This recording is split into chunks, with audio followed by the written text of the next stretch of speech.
Орто Халыма районугар быйылгы кыстык этеңге ағынырыр. Устук балағанела қайыства суық, отмас тиер, оны ағын бүкінерге жүкусқа кораттан әбе ғылық толыры кәмейінің терділінне. Александр Хабычарова кәпсир. Орта Халыма районугар 2 тыгынча төбе ынақ сүйі, 4 тыгынча кереңе сыспай селләқ кыстыгы тәңге харанерер. Аспыт сайын 9 тыгынча тонны ототтынан қайыстывалар да бірдилен да жон тейінер оттауқтыр. Оны сәрге бүкінлерге жүкускай кораттан кыхыңа аян солунан әбе халыққан бекорум, әбес толыры кәмейнен терділінне. Быйылгы кыстык как бы оппутун оттаны вид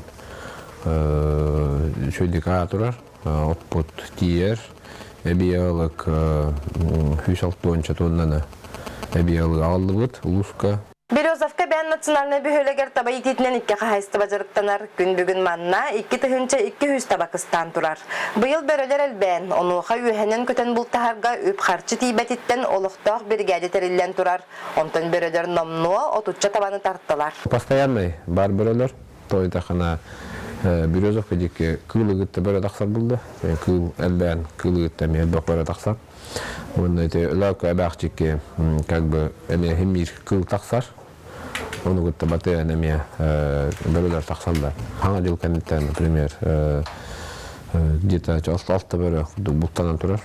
Оройонға тек қайыстыватын сайынларыға кекке баланлар бағылар. Ол күрдікті сүрін олықтауқтыры, ынақ сөйәқ санын әлбәтен кооперативтары битер бағыны қайыстывалары терінен үлелерге бағаларын тек қайыстыватын правлениятығар биллерен тұралар.